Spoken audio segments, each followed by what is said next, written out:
sukses. Assalamualaikum warahmatullahi wabarakatuh.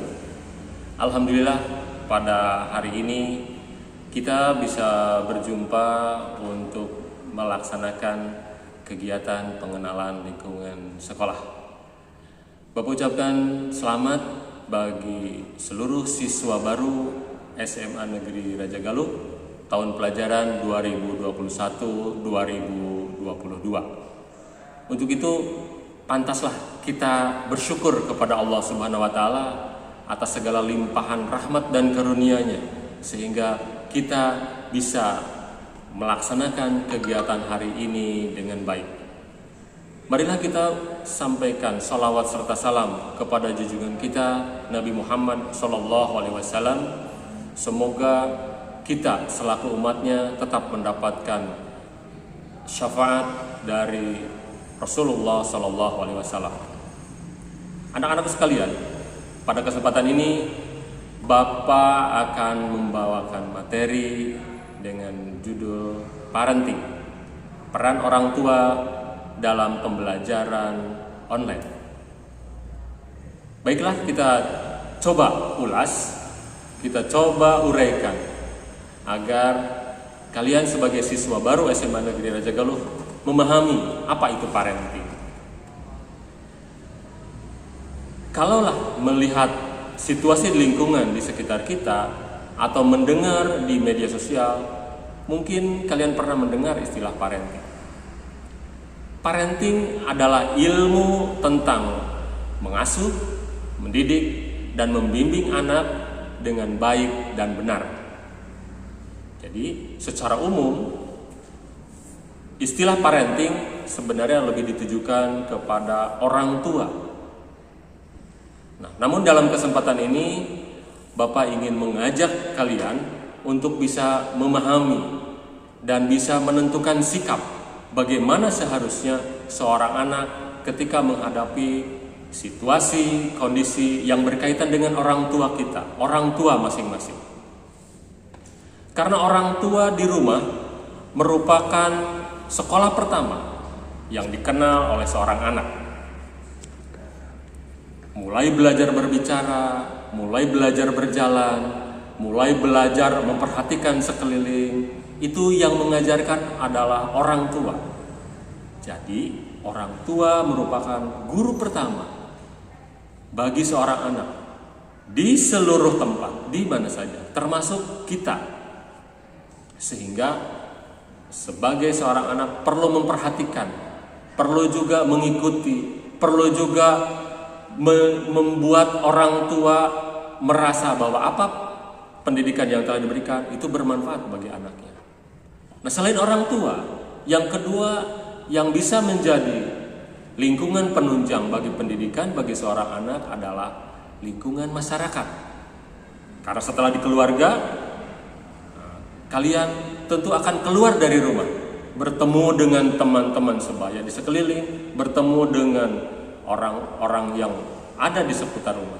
Itu adalah lingkungan belajar kedua setelah di rumah. Dan yang ketiga adalah baru sekolah tempat kalian menuntut ilmu sekarang.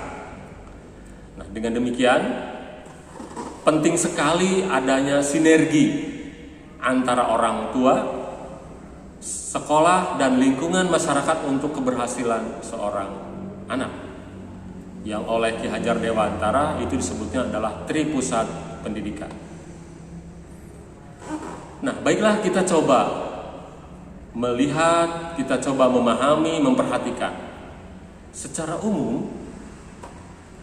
umum, parenting atau pola asuh orang tua itu Bapak kategorikan ke dalam 3 kelompok besar. Artinya 3 kelompok besar pola pengasuhan orang tua terhadap anak-anaknya. Nah, silakan kita perhatikan baik-baik. Yang pertama adalah pola asuh orang tua yang keras, tegas. Nah, biasanya orang tua yang memiliki pola asuh keras dan tegas ini sudah memiliki aturan, sudah menetapkan aturan-aturan yang harus dilakukan oleh anaknya. Anak-anak diminta untuk mengikuti perintah atau saran dari orang tua, apakah dari ibu atau dari ayah. Ini secara umum pola asuh orang tua yang keras dan tegas.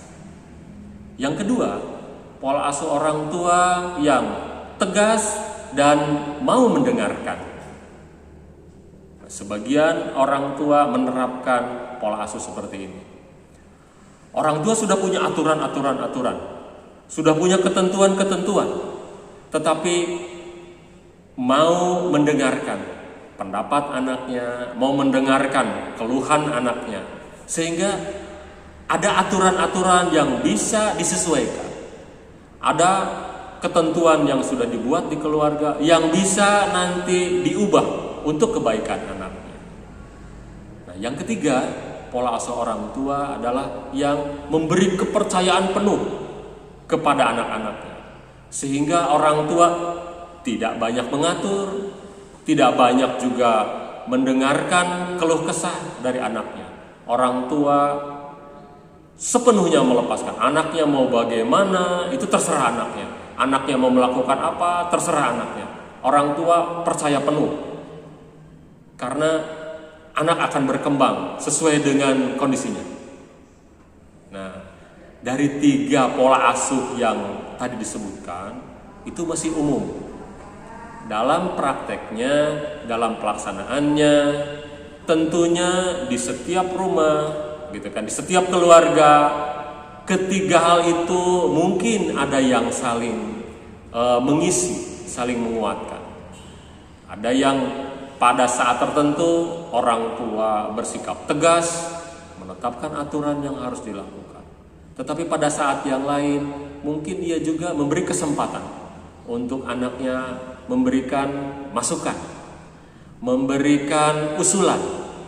Tetapi pada saat tertentu juga mungkin orang tua memberi kebebasan, ya terserah, silakan mau melakukan apa, pilih sendiri, putuskan sendiri. Nah, tentunya menghadapi hal itu, bagi kalian sebagai siswa baru di SMA Negeri 1 Raja Galuh harus pandai melihat situasi, harus pandai menyesuaikan dengan kondisi di rumah masing-masing. Karena setiap pola asuh orang tua tersebut memiliki kelebihan, memiliki keunggulan, dan memiliki kesiapan siswa atau mungkin ketidaksiapan siswa sebagai anak di keluarga. Tetapi kalau mensikapinya dengan baik, insya Allah akan ada keberhasilan bagi kalian sebagai anak yang baik dan bagi orang tua yang telah menerapkan pola asuh itu. Nah, mari kita coba sedikit ulas satu persatu. Bapak beri contoh.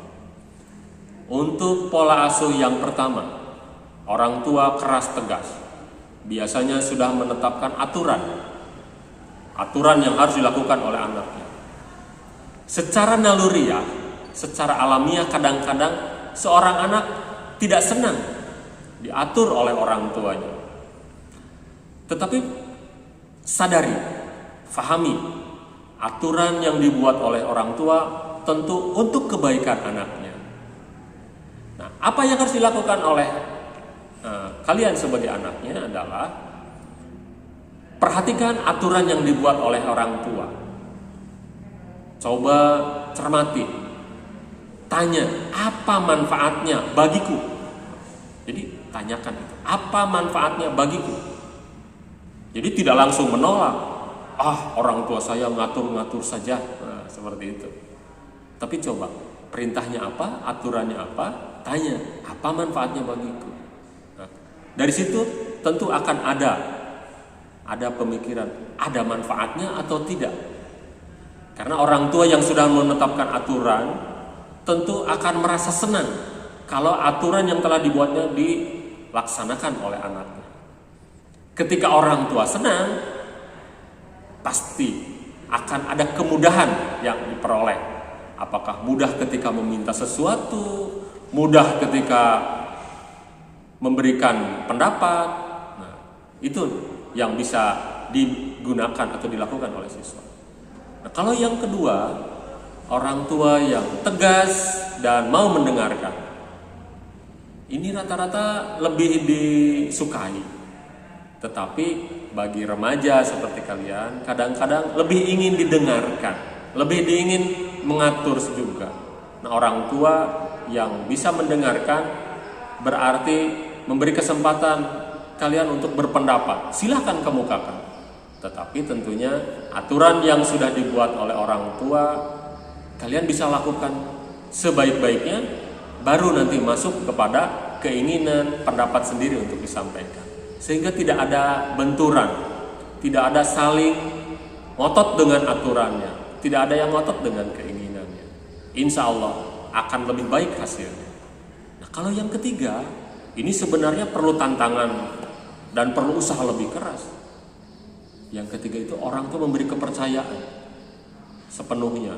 Nah, ini sebenarnya yang paling berat. Tapi sebagian anak-anak itu senang, bisa ngatur sendiri, bisa melakukan sendiri. Tetapi kalau yang dilakukan sendirinya itu keliru atau bisa membahayakan, tidak ada yang handle atau tidak ada yang menangani, akhirnya resiko ditanggung penuh. Sementara sebagai anak belum tentu bisa mengatasi semua masalah. Makanya nanti silahkan cermati, amati bagaimana pola asuh orang tua yang terjadi di rumah masing-masing. Untuk itu, ini bisa didiskusikan dengan orang tua. Ada 3 hal penting sebenarnya bagi orang tua dalam mendampingi anak di masa pandemi untuk bisa mendapatkan hasil belajar yang baik. Yang pertama, memastikan putra-putrinya dalam keadaan sehat sehingga dapat belajar dan berkonsentrasi, sehingga kegiatan pembelajaran online dapat berlangsung dengan baik. Yang kedua, hal penting yang harus dilakukan oleh orang tua adalah mendampingi putra-putrinya dalam melaksanakan kegiatan pembelajaran. Jadi, kalian belajar, orang tua yang sudah memahaminya akan mendampingi. Apa keperluannya? Apakah perlu kuota? Ditemani. Apakah perlu makan, minum, penunjangnya? Ditemani juga, didampingi. Yang ketiga adalah menjalin komunikasi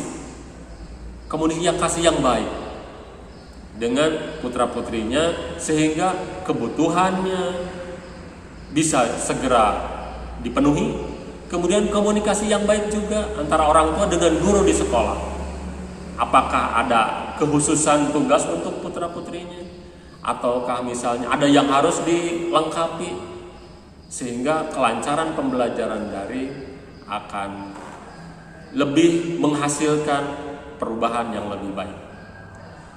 Nah, sekilas untuk materi hari ini itulah yang utama dalam kegiatan parenting ini.